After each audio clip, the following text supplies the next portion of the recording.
साथियों, आप सभी का अपनी पाठशाला में मैं संजीव कुमार स्वागत करता हूं। साथियों, आज के इस वीडियो में हम लोग डिस्कस करने वाले हैं रुक्मिणी प्रकाशन के टेस्ट 11 को, जो कि आपके बिहार बीपीएससी शिक्षक भर्ती परीक्षा 2023 के लिए बहुत ही महत्वपूर्ण होगा। और इससे पहले हम लोगों ने 10 टेस्ट को डिस्कस कर लिया है, जिसका लिंक डिस्क्रिप्शन बॉक्स में दिया हुआ है। वहां से जाकर उन सभी वीडियो को आप देख सकते हैं, नहीं तो चैनल के प्लेलिस्ट से जाकर उन सभी वीडियो को आप देख सकते हैं। और यदि अभी तक आपने मेरे चैनल को सब्सक्राइब नहीं किया है, चैनल पर नए हैं, तो निश्चित रूप से चैनल को सब्सक्राइब कर दे, बेल आइकन को दबा दे, वीडियो को लाइक और शेयर कर दे। तो चलिए बिना देर किए हुए वीडियो की शुरुआत करते हैं। देखिए दोस्तों, इस टेस्ट में आपको प्रश्न संख्या 1 से लेकर 50 तक के जो प्रश्न है वो मैथ और रीजनिंग के प्रश्न है, जिसका सॉल्यूशन आपको टेलीग्राम चैनल पर मिल जाएगा, जिसका लिंक डिस्क्रिप्शन बॉक्स में दिया हुआ है। तो वहां से जाकर उसको आप प्राप्त कर सकते हैं और देख सकते हैं। तो चलिए शुरू करते हैं। पहला प्रश्न है 51 नंबर प्रश्न है जीके जीएस का, जिसमें कहता है कि मूंग, साबुत या चना को रात भर पानी में भिगोकर फिर 1 या 2 दिन छोड़ देते हैं, तो सबसे पहले जो भाग अंकुरित होता है वो कौन सा भाग अंकुरित होता है? तो सबसे पहले जड़ अंकुरित होता है। तो इसका करेक्ट आंसर आपको सी हो जाएगा। अगला प्रश्न है कि मनुष्य में श्वेत रुधिराणु का जीवन काल क्या होता है, यानी WBC का जीवन काल क्या होता है? तो WBC का जो जीवन काल होता है वो 10 दिन से कम होता है। तो इसका करेक्ट आंसर ए हो जाएगा। आगे बढ़ेंगे अगले प्रश्न की तरफ कि निम्न में से कौन सा ऊर्जा का परंपरागत स्रोत है? तो ऊर्जा का जो परंपरागत स्रोत होता है वो आपको जीवाश्म ईंधन होता है। तो इसका करेक्ट आंसर आपको डी हो जाएगा, जीवाश्म ईंधन। आगे बढ़ेंगे अगले प्रश्न की तरफ। 54 नंबर प्रश्न है कि वन्य जीवन के संरक्षण के लिए राष्ट्रीय उपवन पार्क महत्वपूर्ण है, और भारत का कौन सा राष्ट्रीय उपवन सबसे पुराना है? तो देखिए, यहाँ पे 1936 में भारत का पहला आपको राष्ट्रीय उपवन स्थापित किया गया था, जो कि जिम कॉर्बेट राष्ट्रीय उपवन है, जिसको हम लोग पहले हेली नेशनल पार्क के नाम से भी जानते हैं। इसी का नाम आपको जिम कॉर्बेट रख दिया गया है। तो भारत का सबसे पुराना जो राष्ट्रीय उपवन है वो जिम कॉर्बेट है, और यह भारत का ही नहीं, एशिया का सबसे पहला राष्ट्रीय उद्यान भी है। तो इसका करेक्ट आंसर आपको बी हो जाएगा। अगला प्रश्न है कि लाल आंकड़ों की पुस्तक दर्ज करती है। तो लाल आंकड़ों की जो पुस्तक है, यानी रेड आंकड़ा जो है, रेड डाटा बुक, वो आपको लुप्त प्राय पौधे या जानवर की डाटा को दर्ज करती है। तो इसका करेक्ट आंसर डी हो जाएगा। लुप्त प्राय यानी जो विलुप्त होने के कगार पे हैं। अगला प्रश्न है कि निम्नलिखित में से कौन सा सामाजिक कीट नहीं है? तो देखिए, चींटी, दीमक और मधुमक्खी ये सभी सामाजिक कीट हैं, और यहाँ पूछ रहा है नहीं है। तो भृंग जो है एक सामाजिक कीट नहीं है। तो इसका करेक्ट आंसर सी हो जाएगा। अगला प्रश्न है मच्छरों के प्रजनन की रोकथाम के लिए कई विधियाँ प्रस्तावित की जाती हैं। निम्नलिखित में से वह विधि ज्ञात कीजिए जो कि मच्छरों के प्रजनन को नहीं रोकती हैं कर है ना। तो कूलर के पानी को सप्ताह में कम से कम 2 बार बदले, बिल्कुल सही।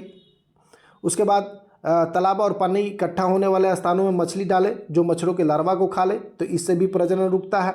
मच्छरदानी का प्रयोग करें। तो देखिए, मच्छरदानी के प्रयोग से आपको मच्छरों से बचा जा सकता है, न कि उसके प्रजनन को रोका जा सकता है। तो इसका करेक्ट आंसर सी हो जाएगा। अगला प्रश्न है कि प्रति इकाई समय में किसी वस्तु के वेग में परिवर्तन की दर को क्या कहलाती है? तो वो कहलाती है त्वरण। तो इसका करेक्ट आंसर आपको डी हो जाएगा, त्वरण। आगे बढ़ेंगे। अगला प्रश्न है कि निम्न में से कौन सा पशु जुगाली नहीं करता? तो देखिए, गाय, हिरन और भैंस ये सभी जुगाली करते हैं, लेकिन सूअर जो है वो जुगाली नहीं करता है। तो इसका करेक्ट आंसर डी हो जाएगा। और सूअर पालन को हम लोग पिगली के नाम से जानते हैं, ये भी ध्यान में रखेंगे आप। और सूअर के मांस को पोर्क कहा जाता है। अगला प्रश्न है 60 कि मिट्टी की नमी को बनाए रखने के लिए पौधों के बीच खाली जमीन को कार्बनिक पदार्थों की परत से ढकने की प्रक्रिया को डैश के नाम से जाना जाता है। तो इसको जाना जाता है मल्चिंग के नाम से, ठीक है। और मल्चिंग क्या है? तो मल्चिंग मिट्टी की नमी के संरक्षण करता है, उसके बाद मिट्टी की उर्वरता में सुधार करता है, और खरपतवार के विकास को कम करने में मदद करता है। तो करेक्ट आंसर इसका सी हो जाएगा, मल्चिंग। आगे बढ़ेंगे। अगला प्रश्न है कि डैश का वंश नाम कुकुरविता है। तो कुकुरविता आपको कद्दू वंश का नाम है। तो करेक्ट आंसर ए हो जाएगा। अगला प्रश्न है कि निम्नलिखित में से कौन सी धातु खुले में रखे जाने पर आग लगने की संभावना होती है? तो पोटेशियम जो धातु है वो बहुत ही क्रियाशील धातु है, और जिसको खुले में रखने पर क्या होता है कि जो ये जल के साथ आपको अभिक्रिया कर लेता है और अभिक्रिया के बाद हाइड्रोजन गैस उत्पन्न करता है, और यह हाइड्रोजन गैस जो है ना मुख्य रूप से आग लगने की संभावना बनी रहती है इसमें, और यही कारण बन जाता है। तो इसलिए आपको पोटेशियम जो धातु है वो खुले में रखने पर आग लगने की संभावना बनी रहती है। तो करेक्ट आंसर ए हो जाएगा। अगला प्रश्न 63, निम्नलिखित में से कौन सा कथन मिट्टी की विशेषता नहीं है? तो मिट्टी की विशेषता नहीं है, तो देखिए अकार्बनिक पदार्थों से बनी है, तो मिट्टी अकार्बनिक पदार्थों से बनी है, यह एक विशेषता नहीं है। तो इसका करेक्ट आंसर आपको ए हो जाएगा। अगला प्रश्न है कि विकासवाद का सिद्धांत निम्नलिखित में से किसने दिया था? तो आपको विकासवाद का सिद्धांत चार्ल्स डार्विन ने दिया था। तो इसका करेक्ट आंसर बी हो जाएगा। यदि हम लोग बात करें जॉन मेंडल की, तो आपको ग्रेगर जॉन मेंडल जो है वो आपको आनुवंशिकता का सिद्धांत इन्होंने दिया था।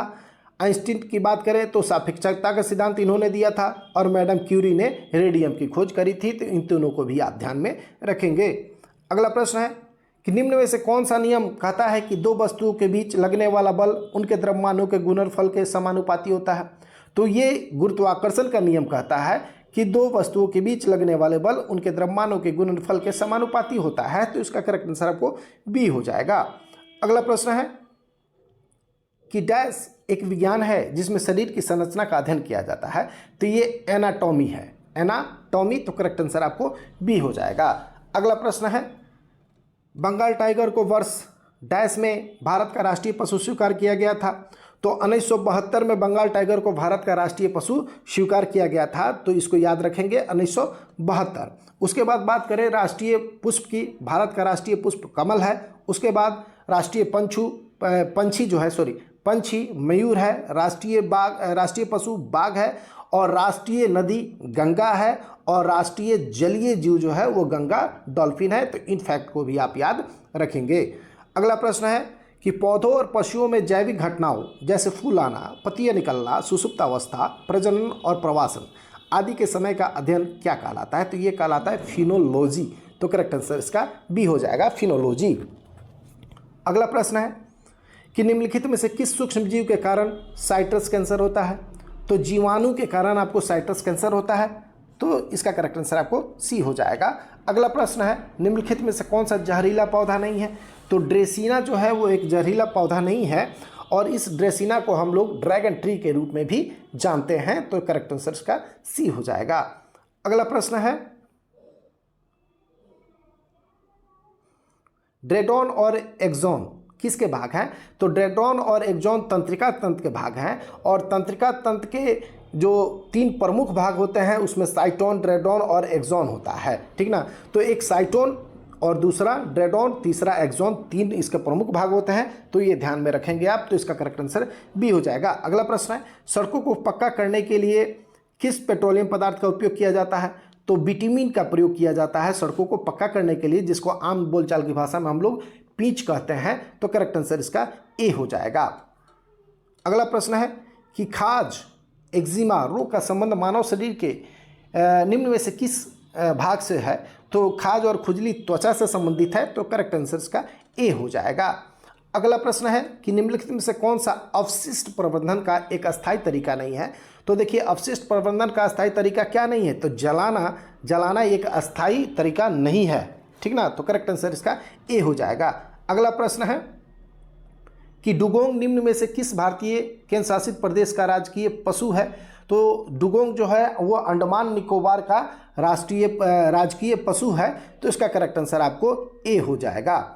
अगला प्रश्न है 76 कि निम्नलिखित में से कौन सा शीत रक्तक प्राणी नहीं है?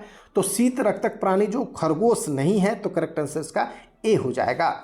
अगला प्रश्न है कि मानव शरीर की सबसे छोटी और सबसे लंबी हड्डी क्रमशः कौन है? तो रकाब यानी स्टेप जो है ना वो सबसे छोटी हड्डी होती है, और सबसे लंबी हड्डी जांघ की हड्डी यानी फीमर होती है। तो इसका करेक्ट आंसर डी हो जाएगा, रकाब, स्टेप और फीमर। अगला प्रश्न है कि दही और विनेगर का स्वाद खट्टा होता है क्योंकि इसमें डैश मौजूद होता है। तो हम लोग जानते हैं कि अम्ल जो होता है वो खट्टा होता है, और इसी के कारण दही और विनेगर का स्वाद खट्टा होता है। तो करेक्ट आंसर इसका बी हो जाएगा। अगला प्रश्न है कि निम्नलिखित में से कौन सा कार्य मेंडुला ऑब्लांगेटा द्वारा नियंत्रित नहीं होता। तो ऑप्शन में देखेंगे, अगर हम बात करें मेंडुला ऑब्लिगेटा की, तो यह मस्तिष्क का सबसे पिछला भाग होता है और मेंडुला ऑब्लिगेटा जो है वो आपको अनैच्छिक कार्यों के लिए जिम्मेदार होता है। तो अनैच्छिक कार्य क्या क्या है, जैसे खांसना, छींकना और उल्टी करना, आपको रक्तदाब, हृदय गति, ये सारे अनैच्छिक कार्य हैं। तो ये मेंडुला ऑब्लिगेटा द्वारा नियंत्रित होती है, लेकिन ताली बजाना यह अनैच्छिक कार्य नहीं है, इसलिए यह मेंडुला ऑब्लिगेटा द्वारा नियंत्रित नहीं होता। तो इसका करेक्ट आंसर आपको बी हो जाएगा। अगला प्रश्न है, निम्नलिखित में से कौन सी ठोस की विशेषता नहीं है। तो देखिए ऑप्शन में आप देखेंगे कि तो ठोस आसानी से संपीड़ित किया जा सकता है, ये विशेषता इसकी नहीं है, यानी ठोस को बहुत ही आसानी से संपीड़ित नहीं किया जा सकता है, ठीक ना। तो इसका करेक्ट आंसर आपको सी हो जाएगा। अगला प्रश्न है कि डैश मृदा संरक्षण की एक विधि है। तो ट्रेस फार्मिंग जो है ना, ट्रेस फार्मिंग कहने का मतलब सीढ़ीदार जो खेती होता है ना, उसी को ट्रेस फार्मिंग कहते हैं। तो ये ट्रेस फार्मिंग मृदा संरक्षण की एक बहुत अच्छी विधि है। तो इसका करेक्ट आंसर बी हो जाएगा। अगला प्रश्न है, निम्नलिखित में से कौन सा अनुवांशिक रोग नहीं है। तो देखिए रतौंधी जो है ये अनुवांशिक रोग नहीं है, जबकि यह विटामिन ए की कमी से यह होता है। तो इसको ध्यान में रखेंगे आप, option number A correct answer. अगला प्रश्न है 83 कि सर्वप्रथम डीएनए को किसने अलग किया था। तो डीएनए को सर्वप्रथम जो अलग किया था वो फ्रेडरिक मिशर ने किया था। तो डीएनए से दो प्रश्न आप निश्चित रूप से ध्यान में रखेंगे। एक जो किसने सबसे पहले अलग किया था, तो आपको फ्रेडरिक मिशर होंगे, और उसके बाद एक प्रश्न आएगा कि किसने द्विकुंडलित संरचना दिया था। तो वो दिया था आपको वाटसन एंड क्रिक ने, ठीक ना। वाटसन एंड क्रिक ने द्विकुंडलित संरचना दिया था और डीएनए को सर्वप्रथम अलग किया था फ्रेडरिक मिशर ने। तो करेक्ट आंसर इसका ए हो जाएगा। अगला प्रश्न है कि अमाशय की पीएच श्रेणी होती है। तो अमाशय की जो पीएच श्रेणी होती है आपको 1.5 से लेकर 2 तक होती है। तो इसका करेक्ट आंसर आपको बी हो जाएगा। अगला प्रश्न है, निम्न में से किसका सही सुमेलित नहीं है। तो आप देखेंगे कि इसमें 3 सुमेलित है, 1 सुमेल नहीं है। तो तृणभक्षी गौण उपभोक्ता है, ये आपका गलत है। तो करेक्ट आंसर डी हो जाएगा। अगला प्रश्न है, टिटनस नामक रोग निम्न में से किस नाम से जाना जाता है। तो हम लोग जानते हैं कि टिटनस में जो है वो आपको पूरा शरीर क्या हो जाता है, अकड़ जाता है, गर्दन अकड़ जाता है, जबड़ा अकड़ जाता है। तो यानी एक तरह से अकड़ जाना का मतलब क्या, लॉक हो जाना। तो लॉक जॉ के नाम से इसको हम लोग जानते हैं। तो करेक्ट आंसर सी हो जाएगा। अगला प्रश्न है कि मानव की आहार नाल के विभिन्न भागों के सही क्रम का चयन करिए। तो सही क्रम क्या है, तो सबसे पहले मुख होता है, उसके बाद ग्रसिका, अमाशय, क्षुद्रांत और बृहदांत। तो करेक्ट आंसर आपको ए हो जाएगा। और मनुष्य के आहार नाल की कुल लंबाई की बात करें तो ये 33 फीट होता है। कितना होता है, 33 फीट, ठीक है। आगे बढ़ेंगे। अगला प्रश्न है कि टार्टिक अम्ल पाया जाता है। तो टार्टिक अम्ल जो होता है वो कच्चे आमों और अंगूरों में पाया जाता है। तो करेक्ट आंसर इसका सी हो जाएगा, यानी 3 और 4 कच्चे आमों और अंगूरों में टार्टिक अम्ल पाया जाता है। और भी बात करें टार्टिक अम्ल की तो आपको इमली में भी टार्टिक अम्ल पाया जाता है, नींबू और संतरा में सिट्रिक अम्ल पाया जाता है और दही में लैक्टिक अम्ल पाया जाता है। अगला प्रश्न है 89, किसी वस्तु की गतिज ऊर्जा, स्थितिज ऊर्जा को एक साथ क्या कहा जाता है। तो इसको कहा जाता है यांत्रिक ऊर्जा। तो इसका करेक्ट आंसर आपको डी हो जाएगा। अगला प्रश्न है कि आभासी और सीधी छवि के लिए दर्पण का आवर्धन क्या होना चाहिए। यानी आभासी और सीधी छवि आपको चाहिए तो दर्पण का जो आवर्धन है वो धनात्मक होना चाहिए। तो करेक्ट आंसर आपका डी हो जाएगा। अगला प्रश्न है कि संविधान प्रारूप समिति के अध्यक्ष कौन थे। तो संविधान प्रारूप समिति के जो अध्यक्ष थे वो आपको डॉक्टर भीमराव अंबेडकर थे। और इस प्रारूप समिति का जो गठन है वो 29 अगस्त 1947 को हुआ था। 29 अगस्त 1947 को प्रारूप समिति का गठन हुआ था, जिसके अध्यक्ष डॉक्टर भीमराव अंबेडकर थे। और इस प्रारूप समिति में डॉक्टर भीमराव अंबेडकर के साथ कुल मिलाकर 7 सदस्य थे। अगला प्रश्न है 1902 में सिताब दियारा बिहार में किसका जन्म हुआ था। तो 1902 में जो सिताब दियारा में जन्म हुआ था वो लोकनायक जयप्रकाश नारायण का जन्म हुआ था। तो इसको आप ध्यान में रखेंगे कि जयप्रकाश नारायण को लोकनायक के रूप में भी जाना जाता है और उनका जन्म सिताब दियारा बिहार में हुआ था। अगला प्रश्न है 93 कि स्लेट किस प्रकार की चट्टानें हैं। तो स्लेट जो है वो रूपांतरित प्रकार की चट्टानें हैं। तो करेक्ट आंसर इसका सी हो जाएगा। अगला प्रश्न है माउंट एवरेस्ट की ऊंचाई क्या है। तो माउंट एवरेस्ट की जो ऊंचाई है वो 8848 मीटर है। लेकिन 2020 में चीन और आपको नेपाल के संयुक्त ने यह नेपाल और चीन ने संयुक्त रूप से यह घोषणा करी थी कि 86 सेंटीमीटर 86 सेंटीमीटर इसकी लंबाई क्या हो गई है, ऊंचाई बढ़ गई है। ठीक ना, लंबाई नहीं ऊंचाई बढ़ गई है। तो ऑप्शन में यदि आपको 8848.86 भी रहता है तो वो आपका करेक्ट आंसर होगा। तो यहाँ ऑप्शन के हिसाब से हम लोग का आंसर सी हो जाएगा। अगला प्रश्न है बोकारो कोयला क्षेत्र स्थित है। तो बोकारो कोयला क्षेत्र जो है वो झारखंड में स्थित है, तो इसका करेक्ट आंसर आपको सी हो जाएगा, झारखंड। अगला प्रश्न है कि भारत में अब्रक के महत्वपूर्ण उत्पादक राज्य कौन है। तो भारत में सबसे अधिक अगर कहीं अब्रक का उत्पादन होता है तो वो झारखंड में होता है। तो ऑप्शन में बिहार और झारखंड ये आपका करेक्ट आंसर हो जाएगा। अगला प्रश्न है कि हीराकुंड प्रोजेक्ट किस नदी पे है। तो ये आपको महानदी पे स्थित है, तो करेक्ट आंसर बी हो जाएगा। और राज्य की बात करें तो ये उड़ीसा में स्थित है। अगला प्रश्न है कि मध्यरात्रि के सूर्य का देश इस देश को कहा जाता है। तो ये कहा जाता है नॉर्वे को। और यहाँ पे 6 महीना लगातार दिन रहता है और 6 महीना लगातार रात रहता है, इसीलिए इसको मध्यरात्रि का देश भी कहा जाता है। तो करेक्ट आंसर इसका ए हो जाएगा। अगला प्रश्न है कि नेल्सन मंडेला का जीवन काल क्या था। तो नेल्सन मंडेला का जो जीवन काल था वो आपको 1918 से लेकर 2013 तक था। तो करेक्ट आंसर इसका सी हो जाएगा। और नेल्सन मंडेला दक्षिण अफ्रीका के पहले अश्वेत राष्ट्रपति थे और इनको दक्षिण अफ्रीका के गांधी भी कहा जाता है। दक्षिण अफ्रीका के गांधी नेल्सन मंडेला को कहा जाता है, ये भी आप ध्यान में रखेंगे। अगला प्रश्न है कि सत्यशोधक समाज की स्थापना किसने करी थी। तो सत्यशोधक समाज की स्थापना ज्योतिबा फूले ने करी थी, तो इसका करेक्ट आंसर आपको सी हो जाएगा। नंबर प्रश्न है कि पुनः वेदों की ओर चलो, यह नारा किसने दिया था। तो यह नारा दयानंद सरस्वती ने दिया था और इन्होंने ही 1875 में बॉम्बे में आर्य समाज की स्थापना करी थी, तो इसको ध्यान में रखेंगे आप। तो करेक्ट आंसर ए हो जाएगा। अगला प्रश्न है हर्षवर्धन के समय में कौन भारत आया था। तो हर्षवर्धन के काल में आपको चीनी यात्री हेंगसांग भारत आया था, तो इसका करेक्ट आंसर आपको डी हो जाएगा। अगला प्रश्न है कि महावीर स्वामी का जन्म कहाँ हुआ था। तो महावीर स्वामी का जन्म कुंडग्राम वैशाली में हुआ था, तो इसका करेक्ट आंसर आपको ए हो जाएगा, कुंडग्राम वैशाली 540 ईसा पूर्व में। महात्मा बुद्ध का जन्म कहाँ हुआ था। तो महात्मा बुद्ध का जन्म आपको लुम्बिनी में हुआ था और 563 ईसा पूर्व में हुआ था, तो करेक्ट आंसर इसका बी हो जाएगा। अगला प्रश्न है कि 1912 में बिहार में राष्ट्रीय कांग्रेस का अधिवेशन कहाँ हुआ था। तो बिहार से 2 आपको अधिवेशन याद रखना है। पहला 1912 वाला बांकीपुर पटना और दूसरा 1922 आपको गया, जिसकी अध्यक्षता सीआर दास ने की थी। ठीक ना, तो 1912 में आपको बांकीपुर पटना और 1922 में गया, दोनों चीज़ आप ध्यान में रखेंगे। तो करेक्ट आंसर इसका ऑप्शन के हिसाब से ए हो जाएगा, बी हो जाएगा, पटना, बांकीपुर पटना। अगला प्रश्न है मैथिली भाषा को संविधान की 8वीं अनुसूची में किस वर्ष सम्मिलित किया गया था। तो मैथिली भाषा को 2003 में सम्मिलित किया गया था 8वीं अनुसूची में। ठीक ना, और ये 92वें संविधान संशोधन 2003 में कुल 4 भाषाओं को शामिल किया गया था, जिसमें एक था मैथिली, बोडो, डोगरी, संताली, 4 भाषाओं को उस समय स्थान मिला था 8वीं अनुसूची में। तो चारों को आप याद रखेंगे, मैथिली, बोडो, डोगरी और संताली। अगला प्रश्न है कि जगदीशपुर बिहार कुंवर सिंह का संबंध किससे है। तो आपको याद होगा कि 1857 के विद्रोह से बाबू कुंवर सिंह संबंधित है, तो करेक्ट आंसर इसका ए हो जाएगा। अगला प्रश्न है 108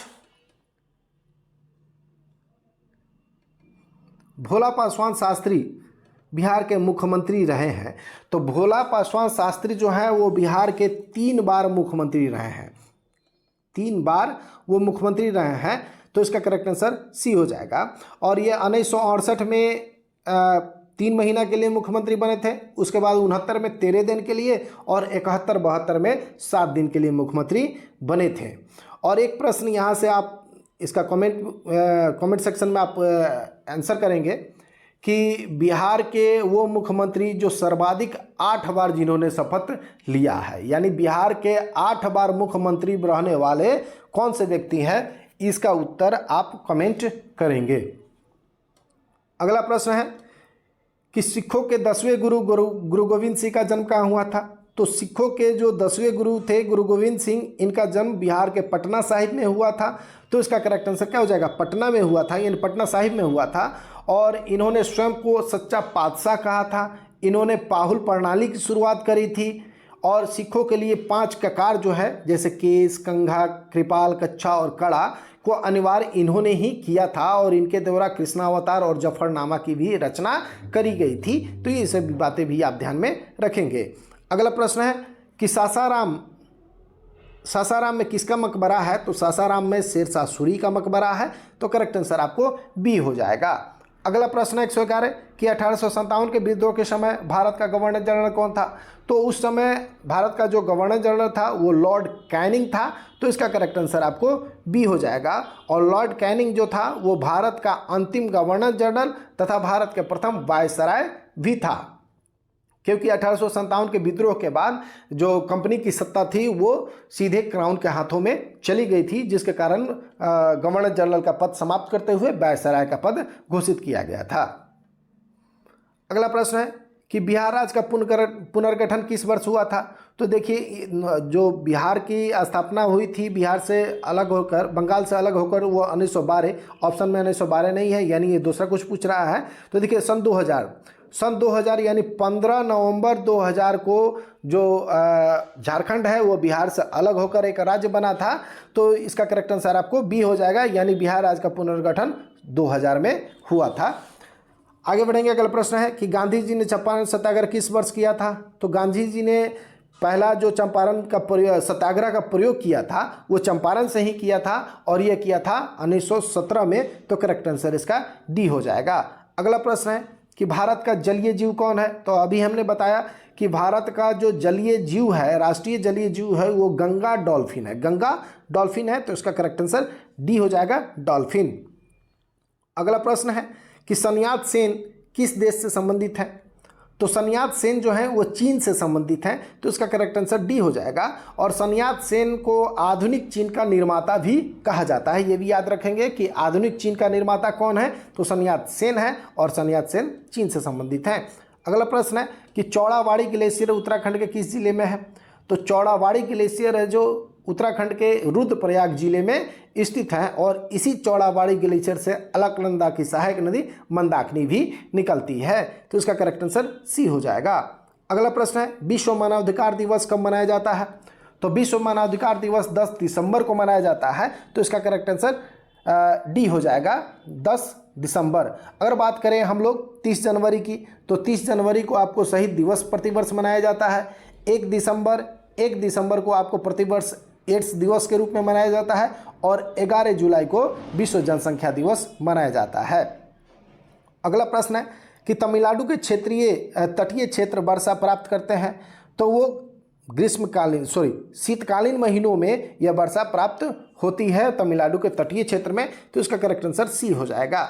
अगला प्रश्न है कि निम्न में से कौन परवालों से निर्मित है? तो देखिए, जो लक्षद्वीप है वो परवाल निर्मित द्वीप है। तो इसका करेक्ट आंसर आपको सी हो जाएगा, लक्षद्वीप। आगे बढ़ेंगे। अगला प्रश्न है कि निम्नलिखित में से कौन सा भारत की सीमा को स्पर्श करता है? तो देखिए, अरब सागर ये भी भारत की सीमा को स्पर्श करता है, बंगाल की खाड़ी ये भी करता है, हिंद महासागर यानी उपयुक्त सभी जो है ना वो भारत की सीमा को स्पर्श करते हैं। अगला प्रश्न है सह्याद्री भाग है। तो सह्याद्री जो है ना वो आपको पश्चिमी घाट का भाग है, पश्चिमी घाट का भाग है। तो इसका करेक्ट आंसर डी हो जाएगा। पश्चिमी घाट की बात करें हम लोग तो पश्चिमी घाट में आपको गुजरात, महाराष्ट्र, गोवा, कर्नाटक और केरल आते हैं। आगे बढ़ेंगे। अगला प्रश्न है छोटा नागपुर का पठार विस्तृत है। तो छोटा नागपुर का पठार आपको झारखंड में है। तो इसका करेक्ट आंसर आपको सी हो जाएगा। अगला प्रश्न है कि अय्यर बांध डैश नदी पे बनाया गया है। तो अय्यर बांध आपको दामोदर नदी पे बनाया गया है। तो इसका करेक्ट आंसर हो जाएगा सी, दामोदर नदी। अगला प्रश्न है 124 कि निम्नलिखित महीनों में से कौन एक बिहार में अधिक लंबे वाला महीना है? तो ये जो जून का महीना होता है ना, ये सबसे लंबा महीना होता है बिहार में। तो करेक्ट आंसर इसका सी हो जाएगा। अगला प्रश्न है कि निम्नलिखित नदियों में से किसके तट पर पटना स्थित है? तो हम सभी जानते हैं पटना जो गंगा नदी पे स्थित है। तो करेक्ट आंसर का बी हो जाएगा। भूमध्य रेखा ग्लोब को विभाजित करती है। तो भूमध्य रेखा जो है ना वो क्षैतिज समान अर्ध भागों में उसको बांट देती है। भूमध्य रेखा, विषुवत रेखा, 0 डिग्री अक्षांश रेखा जो कह ले, ठीक ना। तो इसका करेक्ट आंसर ए हो जाएगा। अगला प्रश्न है कि निम्नलिखित नदियों में से कौन सी बिहार से होकर गुजरती है। तो देखिए बिहार से होकर गुजरने वाली नदियों में से कौन है, आपको गंगा है, तो करेक्ट आंसर इसका बी हो जाएगा। अगला प्रश्न है गोत्र शब्द का प्रयोग सर्वप्रथम कहाँ हुआ था। तो गोत्र शब्द का प्रयोग सबसे पहले ऋग्वेद में हुआ है, तो इसका करेक्ट आंसर बी हो जाएगा। अगला प्रश्न है कि मगध की राजधानी कौन सी थी। तो मगध की राजधानी आपको गिरिव्रज यानी राजगिरी थी, तो करेक्ट आंसर इसका सी हो जाएगा। अगला प्रश्न है कि सार स्तंभ का निर्माण कराया था। तो सार स्तंभ का निर्माण आपको अशोक ने कराया था, तो करेक्ट आंसर इसका बी हो जाएगा, अशोक। अगला प्रश्न है कि बिहार के पहले सत्याग्रही कौन बने थे। तो बिहार के जो पहले सत्याग्रही यानी व्यक्तिगत जो सत्याग्रह हुआ था उसमें पहले सत्याग्रही जो बने थे वो श्री कृष्ण सिंह बने थे, और बिहार के दूसरे सत्याग्रही अनुग्रह नारायण बने थे। आप ध्यान में रखेंगे कि पहले श्री कृष्ण सिंह और दूसरे अनुग्रह नारायण सिंह। और यदि बात करें कि भारत के प्रथम व्यक्तिगत सत्याग्रही तो विनोबा भावे और दूसरे आपको पंडित जवाहरलाल नेहरू। तो 4 फैक्ट आपको इस क्वेश्चन से याद रखने हैं कि बिहार के पहले सत्याग्रही श्री कृष्ण सिंह, बिहार के दूसरे सत्याग्रही अनुग्रह नारायण सिंह, और भारत के पहले व्यक्तिगत सत्याग्रही विनोबा भावे और दूसरे जवाहरलाल नेहरू। अगला प्रश्न है कि भारत और नेपाल का संयुक्त नदी घाटी उद्गम कौन सा है। तो वो कोसी है, तो करेक्ट आंसर बी हो जाएगा। अगला प्रश्न है कि राष्ट्रीय विकास परिषद का गठन कब किया गया था। तो राष्ट्रीय विकास परिषद का गठन 6 अगस्त 1952 को किया गया था, तो करेक्ट आंसर इसका सी हो जाएगा। अगला प्रश्न है कि निम्न में से कौन सा एक मनरेगा का उद्देश्य है। मनरेगा का उद्देश्य है तो देखिए परिसंपत्तियों का निर्माण करना, बिल्कुल ये मनरेगा का उद्देश्य है। सूक्ष्म सिंचाइयों को प्रोत्साहित करना, ये भी मनरेगा का उद्देश्य है। जल प्रबंधन, ये भी मनरेगा का उद्देश्य है। यानी सभी जो है ना ये मनरेगा के उद्देश्य हैं, तो करेक्ट आंसर डी हो जाएगा। अगला प्रश्न है कि किस अभिलेख में अशोक का नाम उल्लेखित है। तो मास्की जो लघु शिलालेख था उसमें अशोक का नाम उल्लेखित है, तो करेक्ट आंसर इसका डी हो जाएगा। अगला क्वेश्चन है कि ब्रह्मपुत्र नदी निम्नलिखित में से किस हिमनद से निकलती है। तो ब्रह्मपुत्र नदी जो है वो तिब्बत के चेमायुंगडुंग हिमनद से निकलती है, तो करेक्ट आंसर इसका बी हो जाएगा। अगला प्रश्न है कि बार बार बाढ़ आने का क्या कारण है। तो मृदा अपरदन ये बाढ़ आने का कारण है। वनोन्मूलन ये भी बाढ़ आने का कारण है। नदी तल का गाद ये भी बाढ़ आने का कारण है, तो करेक्ट आंसर इसका डी हो जाएगा। अगला प्रश्न है कि संसार में सबसे अधिक वर्षा वाला स्थान। तो संसार में सबसे अधिक वर्षा मानसरोवर मेघालय में होता है, तो करेक्ट आंसर आपका डी हो जाएगा। अगला प्रश्न है कि निम्न में से कौन सा एक 20वीं शताब्दी के 7वें दशक के अंतिम दौर की हरित क्रांति की प्रकृति का सबसे उचित वर्णन करता है। तो ये जो वर्णन है वो बीज, उर्वरक और जल तकनीकी है, तो करेक्ट आंसर इसका डी हो जाएगा। अगला प्रश्न है 140 कि बिहार की आर्थिक सर्वेक्षण पहली बार किस वित्तीय वर्ष के लिए प्रकाशित किया गया था। तो ये किया गया था 2006 और 7 वित्तीय वर्ष के लिए, तो इसका करेक्ट आंसर आपको बी हो जाएगा। अगला प्रश्न है कि मई 2023 में प्रधानमंत्री नरेंद्र मोदी किस देश के प्रसिद्ध वैसिल डे परेड में गेस्ट ऑफ ऑनर के रूप में आमंत्रित किए गए थे। तो ये किए गए थे फ्रांस के, तो करेक्ट आंसर इसका सी हो जाएगा। और प्रति वर्ष 14 जुलाई को वैस्टिल डे परेड का आयोजन किया जाता है फ्रांस में। अगला प्रश्न है कि द हैराम्बी फैक्टर किसने लिखा है। तो द हैराम्बी फैक्टर गुरजीत सिंह ने लिखा है, तो इसका करेक्ट आंसर आपको सी हो जाएगा। अगला प्रश्न है कि भारत के 79वें शतरंज ग्रैंड मास्टर कौन बने थे। तो भारत के 79वें जो ग्रैंड मास्टर बने थे वे बने थे आपको एम प्रणेश, तो करेक्ट आंसर आपको सी हो जाएगा। अगला प्रश्न है कि अफ्रीका के किस क्षेत्र में संयुक्त राष्ट्र शांति अभियान के लिए महिला सैनिकों की अब तक की सबसे बड़ी टुकड़ी को तैनात किया गया है। तो ये किया गया है अबेई में, तो करेक्ट आंसर आपको बी हो जाएगा। अगला प्रश्न है कि फरवरी 2023 में भारत की पहली electric AC double decker bus का उद्घाटन किस नाम से किया गया है। तो ये किया गया स्विस EV22, तो करेक्ट आंसर इसका ए हो जाएगा। अगला प्रश्न है कि सऊदी अरब में 2023 के अंत में अंतरिक्ष मिशन पर जाने वाली देश की पहली महिला अंतरिक्ष यात्री का नाम क्या है? तो वह है रियाना बरनावी। तो करेक्ट आंसर इसका बी हो जाएगा। अगला प्रश्न है कि सेंट्रल बैंकिंग पब्लिकेशन द्वारा गवर्नर ऑफ द ईयर 2023 पुरस्कार से किसे सम्मानित किया गया है? तो Bharat reserve bank of India के जो गवर्नर हैं शक्तिकांत दास, इन्हीं को यह अवार्ड से सम्मानित किया गया है। तो करेक्ट आंसर इसका बी हो जाएगा।